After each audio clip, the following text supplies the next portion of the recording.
आप सभी को नमस्कार। मैं Narendra Kumar, wellness consultant, entrepreneur trainer, भज गोविंदम श्रृंखला में लिविंग हैप्पीली में स्वागत करता हूं। आप सब भज गोविंदम के सारे श्लोक देखने जा रहे हैं। यहाँ पूरे 33 आदि गुरु शंकराचार्य द्वारा रचित ये महान रचना है भज गोविंदम। इसका 12 श्लोक हमने अभी तक कवर कर लिया है। इन श्लोक के तहत हम आपको बताते हैं कि किस प्रकार यह श्लोक पढ़ना है। चूँकि यह सरल संस्कृत में है, आप अगर थोड़ा सा अभ्यास करते हैं तो इसे आसानी से सीख सकते हैं। शंकराचार्य बड़े ही अल्पायु में, मात्र 12 साल की उम्र में, इतने सारे 32 साल की उम्र में ही हमें इतनी सारी रचनाएं दी हैं जो हमारे जीवन को महान बना सकती है। अगर हम उनके दिए हुए सूक्तियाँ हैं, पद हैं, श्लोक हैं, जो ग्रंथ हैं, पुस्तक हैं, अगर उनका पठन करें और आचरण में थोड़ा सा भी अगर 1% फ्रैक्शन पार्ट में भी अगर आचरण में लाने लगे तो सचमुच आप मान सकते हैं कि आपका जीवन महान हो सकता है। इसी दिशा में लिविंग हैप्पीली में मैंने भज गोविंदम श्रृंखला शुरू किया। तो आइए हम श्रृंखला शुरू करते हैं। हम शुरू करते हैं भज गोविंदम का श्लोक संख्या 1 का उच्चारण कर। मुझे उम्मीद है आप भी स्क्रीन को देखें और हमारे साथ ही आप भी उच्चारण करें। तो आइए, भज गोविंदम, भज गोविंदम, गोविंदम भज मूढ़मते, संप्राप्ते संहिते काले, नहीं नहीं रक्षति दुकृत करणे। अब आइए हम आपको सीधा 13वां श्लोक में लेके चलते हैं, जो कि आप श्लोक देखेंगे, उसके भावार्थ को देखेंगे, मैं व्याख्या करने का प्रयास करूंगा और जीवंत उदाहरण के साथ आपको बताऊंगा कि इस श्लोक में जो आपको दिया जा रहा शंकराचार्य के द्वारा, इसे आप जब तक आचरण में नहीं लाएंगे तो कैसे होगा। तो आचरण में क्या लाना है, इस वीडियो को क्रस्ट बना के आपके लिए क्या चाहिए एग्जैक्टली, जैसे दूध का मह के दही निकाला जाता है मक्खन के बाद, इसी प्रकार मैं बिल्कुल घी निकाल के लाया हूं इस भज गोविंदम से। और मुझे पूरी उम्मीद है कि आप इस भज गोविंदम से लाभार्थी बनेंगे और शर्त यही है कि इसके आचरण में आपको लाना पड़ेगा। तो आइए 13वां श्लोक सबसे पहले हम पाठ कर लेते हैं। काते कांता धनगत चिंता, वातुल किम तो नासति निढ़ंता, त्रिजगति सज्जन संग गति रैका, भवति भवार्ण वतरणे नौका। इसका भावार्थ यहाँ यह है कि कहा जा रहा कि तुम्हें पत्नी और धन की इतना चिंता क्यों है? क्या उनका कोई नियंत्रक नहीं है? तीनों लोकों में केवल सज्जनों के साथ ही इस भवसागर से पार जाने की नौका है। तो यह श्लोक सांसारिक मोह और उसकी व्यर्थता को समझाने का प्रयास यहाँ शंकराचार्य ने किया है।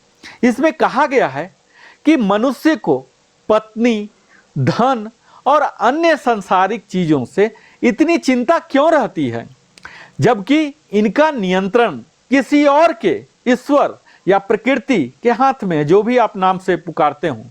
इन भौतिक चीजों पर ध्यान देने के बजाय हमें व्यक्ति को सज्जनों, सत्संग का सहारा लेना चाहिए, क्योंकि केवल वही इस भवसागर, जो संसार की कठिनाइयां हैं, आए दिन आप देख रहे होंगे कि आदमी परेशान है, जो भी जहां है, जिस सेक्टर में है, जहां भी है, वो परेशानी है। हर आदमी को देखें, चाहे वो बच्चा हो, युवा हो, वृद्ध हो, जिस आयु वर्ग में हो, जिस आय वर्ग में हो, जिस आयु और आय वर्ग में हो, आप हर कोई को देखें कि कठिनाई हो। तो इसे इसीलिए भवसागर कहते हैं।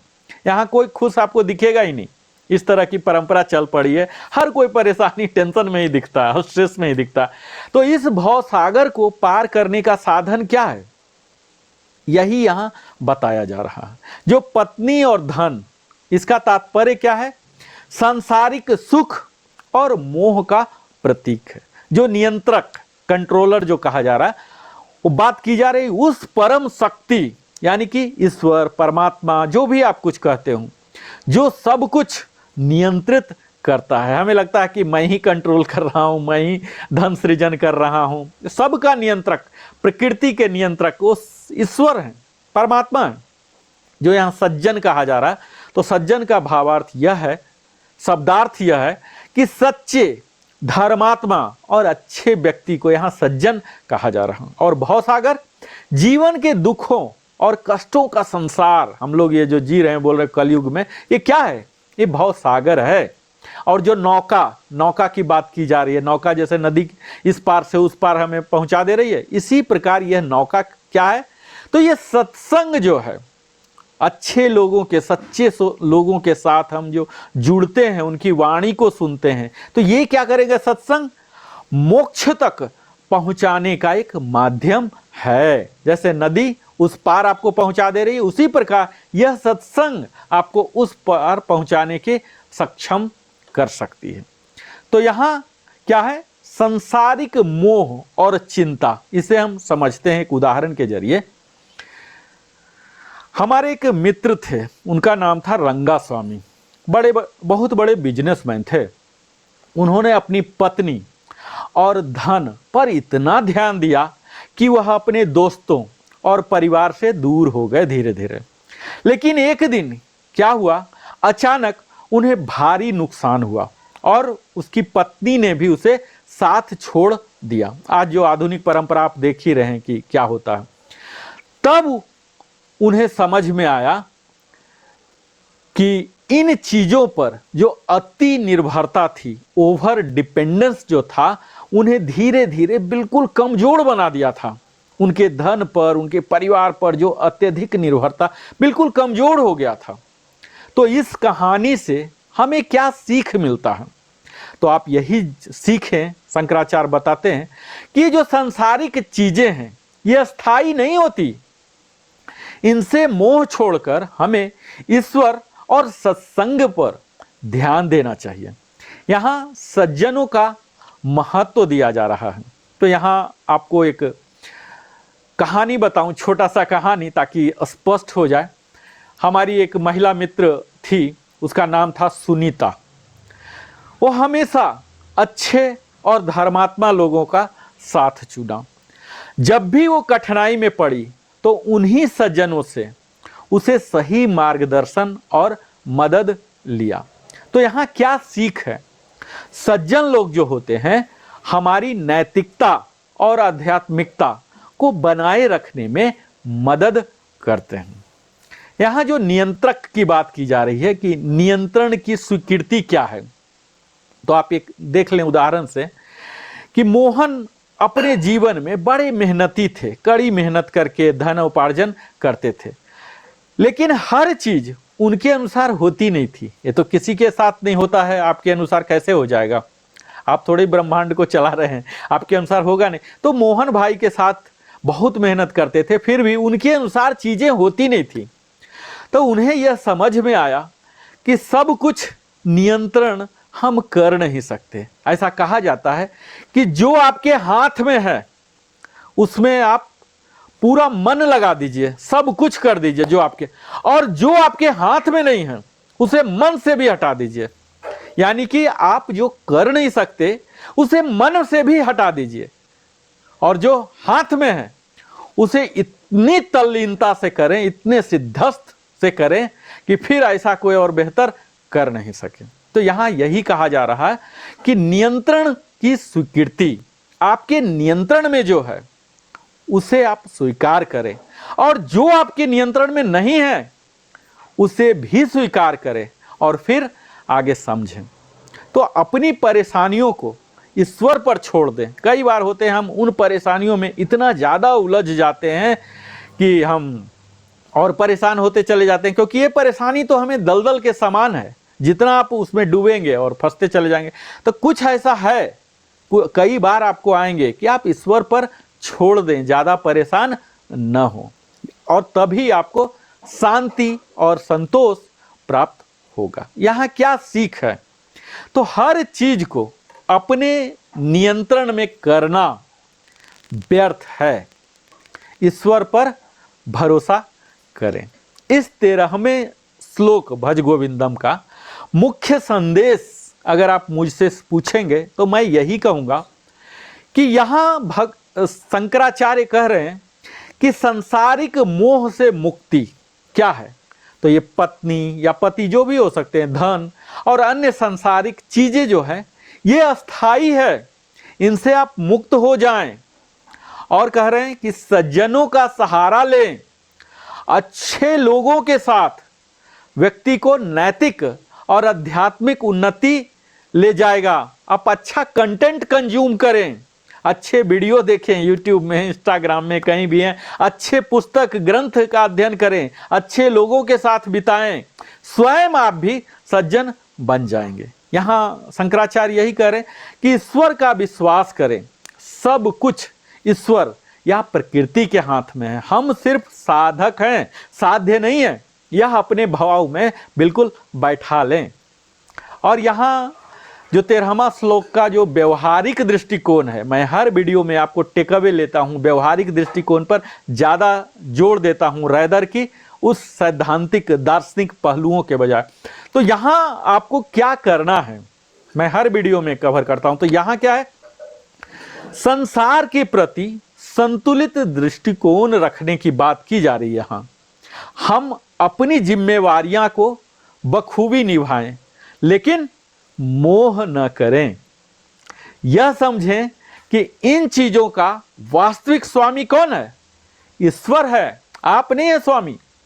और कहा जा रहा यहां सत्संग में भाग लें। सत्संग मतलब आज तो कहीं और जाने की जरूरत ही नहीं, यूट्यूब ही है, गूगल ही है। तो अच्छे कंटेंट कंज्यूम करें। अगर आप अच्छे कंटेंट ढूंढते हैं तो अपने आप यूट्यूब का, गूगल का इस तरह से उसके एल्गोरिदम हैं, एआई काम करते हैं, अगले बार आपको अच्छे कंटेंट ही दिए जाएंगे। क्योंकि कई लोग कहते हैं कि ये तो बेकार है, ऐसा ऐसा रहता है। क्योंकि आप जो खोजते हैं वही आपको मिलता है। आप बेहतर चीज खोजें। तो सत्संग, आप बेहतर कंटेंट कंज्यूम करें जो कि आपको धर्म, ज्ञान और सदाचार से प्रेरित होने को सिखाएंगे। और इसके साथ ही यहाँ जो आचरण में लाने की बात की जा रही है शंकराचार्य के द्वारा, कह रहे धैर्य और भरोसा सदैव बनाए रखें। कहा जाता है कि अगर आपको जीवन में ऊंचाइयां पहुंचना है तो धैर्य सबसे ज्यादा जरूरी है। आप परिश्रम बहुत कर रहे हैं, कड़ी मेहनत, लेकिन धैर्य नहीं रख रहे हैं। देखिए परिणाम आते हैं धैर्य के बाद, परिश्रम से नहीं। जैसे बीज को समय लगते हैं पौधा बनने में, वृक्ष बनने में, फसल फल देने में, फूल देने में, इसी प्रकार हमारे परिश्रम जो है वो धैर्य चाहिए उसे। जब धैर्य हम रखते हैं तब जाके परिणाम आते हैं। भरोसा रखना चाहिए उस ईश्वर पर। ये दोनों चीज, धैर्य और भरोसा जब हम रखते हैं तो बड़ी सी बड़ी कठिनाइयों भी हमारे साथ बड़ी ही आसानी से निकल जाते हैं। हम घबराते नहीं हैं, बौखलाते नहीं हैं, डिप्रेशन में नहीं जाते, फ्रस्ट्रेशन में नहीं जाते हैं। हम ईश्वर पर भरोसा रखें, धैर्य रखें, निरंतर परिश्रम करते रहें। एक दिन आपको सफलता जरूर मिलेगी। और आपको अगर परिश्रम में खुशी मिल रही है तो यही सफलता है। सफलता कोई अवार्ड, नोबेल पुरस्कार, भारत रत्न थोड़े ही होता है। आपको जिसमें आनंद मिल रहा, अगर परिश्रम में ही आनंद आ रहा तो परिश्रम ही आपकी सफलता हो गई।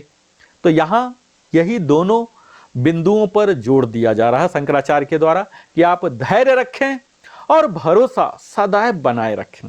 अब इस 13वें श्लोक के अंतिम चरण में आ गया हूं, जहां मैं निष्कर्ष बताता हूं, बिल्कुल कृष्ट बताता हूं कि आखिर हमने क्या सीखा इस 13वें श्लोक में।